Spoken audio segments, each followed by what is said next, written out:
या कहें भारत को नेपाल वाली बद्दुआ दे रहा है।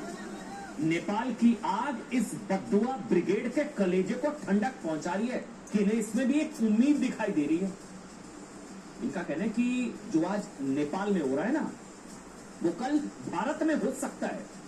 इस बद्दुआ ब्रिगेड को आप आसानी से पहचान सकते हैं।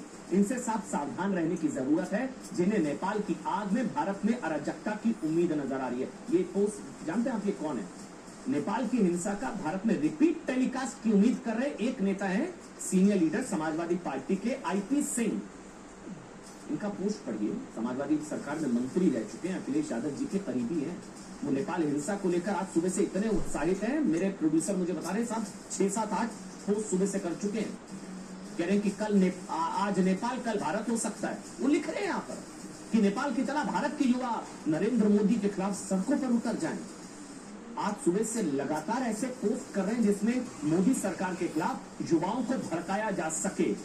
देखिए आप, tomorrow India, Nepal today, tomorrow India, ये लोग बद्दुआ भारत को क्यों दे रहे हैं? प्रधानमंत्री नरेंद्र मोदी को तानाशाह बताया जा रहा है कि युवाओं सड़कों पर उतरो।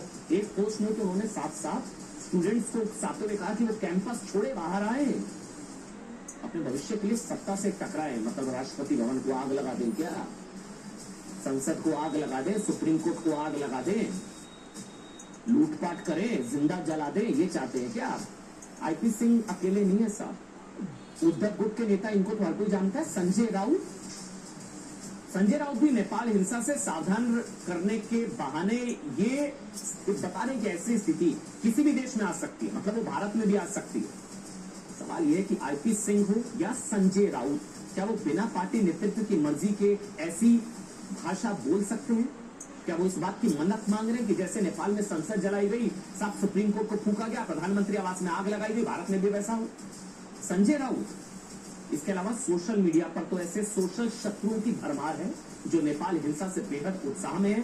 उनकी बातों से लग रहा है कि वो भारत को नेपाल वाला श्राप दे रहे हैं कि काश भारत में भी ना ये सब हो जाए। लेकिन नीचे जो चल रहा है, राष्ट्रपति का घर जला दिया गया, प्रधानमंत्री का घर फूक दिया गया, गृह मंत्री का घर फूक दिया गया, ऊर्जा मंत्री का घर फूक दिया गया। यहाँ भारत में एक कह सकते हैं, एक नाम दूंगा मैं, ये बद्दुआ ब्रिगेड है।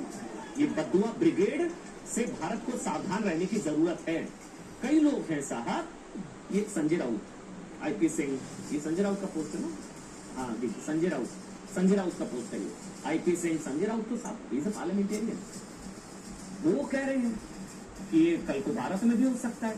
कई लोग कह रहे हैं कि छात्रों को जो नेपाल में जो किया वही ना भारत में होना चाहिए, और नेपाल की तरह लोगों को भारत में भी प्रधानमंत्री आवास पर एक तरीके से ये इनके मन में लड्डू तब भी फूटा था। और कुछ लोग हैं जो भारत में भी ऐसे करने के लिए भारत को बांग्लादेश बनाने की उत्सुक हैं।